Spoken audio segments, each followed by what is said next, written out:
On arrivera à un point de non-retour. Vous pensez que ça arrivera quand, ce moment, si ça doit arriver? Bon, maintenant, ça c'est une question dure et je vais donner une réponse parce que je dis dès le début que je suis scientifique. Alors je ne dis pas non plus mon opinion, oui. Je dis ce que j'ai lu dans ces rapports de GIEC et tout ça. Ils nous disent vraiment qu'il faut, on risque de dépasser des points of no return dans certains systèmes de la Terre. Le oui ou non, c'est dans cette décennie. Alors dans les 10 ans qui viennent, alors là, qu'est-ce qu'il faut faire pour éviter là? Protéger la nature, restaurer la nature, changer notre mode de vie, réduire les émissions à effet de serre. Et ça, et maintenant pas lentement, pas doucement, mais vraiment forcément. Là, le dernier rapport de GIEC qui était publié justement cette année-là, il fait peur. Mais justement, il ne faut pas être figé par la peur. Il faut dire non, on retourne ça. Parce qu'aucun de ces rapports d'échec a vraiment fait un calcul, un scénario, si vraiment on a cette transformation. Parce que si on a cette transformation, on utilise moins d'énergie. Alors on peut avoir une société durable. Alors ça peut se faire. Alors là, ça peut changer toute la donne. Mais, comme j'ai dit déjà tout à l'heure, notre plus grand défi, c'est le temps.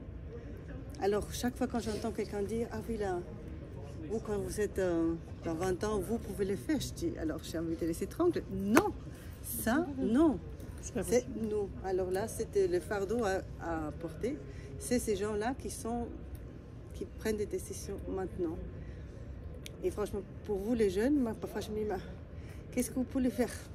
Vous influencez vos parents, vous influencez n'importe quel adulte et vous ne laissez pas faire. C'est parce que c'est maintenant ce qui est là, l'information est là. Et je trouve, parfois je suis un peu embarrassée, je crois que c'est ça le mot. Parce que j'avais eu vraiment le privilège, j'étais à Rio en 92, dans le Earth Summit. Et là, je vous assure, c'était un truc, c'était magique. On croyait vraiment, waouh, je ne sais pas si un de vous, il y a même la Severin Suzuki, il était là. Oh, je m'en veux que je l'ai raté, je ne sais pas si vous l'avez vu. Mais elle est sur Internet partout, moi je la fais étudier à mes élèves. Mais je ne sais pas, vous avez vu son speech à Rio? Enfin, je pleure presque chaque fois quand je le vois, mais c'était tellement poignant, tellement juste. Mais comme elle dit, à Rio, je pense que les gens ont entendu, ils ont adopté les conventions et tout ça. Il y avait une confiance que c'était un turning point. Et maintenant, 30 ans après, il faut malheureusement admettre. Et non, à un moment donné, ça vraiment, c'est business as usual à continuer. C'est même assez clair qu'est-ce qui s'est passé. Et c'est assez triste comme histoire parce qu'on avait cette convention changement climatique.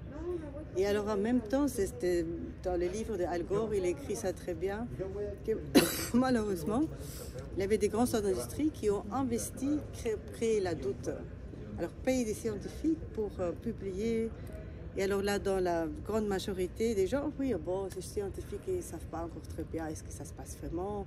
Est-ce que c'est vraiment à cause des humains? Est-ce que c'est seulement le soleil? Et ça, alors les médias ont joué un rôle malheureusement pas bon parce que ça donne cette illusion, ah oui, non, c'est pas si grave que ça. Pourtant, la situation était claire, la situation était vraiment claire il y a 30 ans déjà, sinon toutes ces conventions n'existeront pas. Et ça, parfois, j'ai l'impression, les gens qui sont ici, surtout parmi les négociateurs jeunes, je suis pas sûre s'ils ont vraiment ça. À quel point que... Non, je pense pas. Ils pensent que c'est...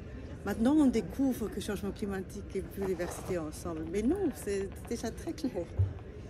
Donc, j'espère vraiment qu'il y a un réveil qui passe à travers la société, les politiques, les decision makers et tout. On n'a qu'une seule chance ensemble, si on travaille tout le monde ensemble. Si on ne fait pas ça, c'est pas très drôle. Hein.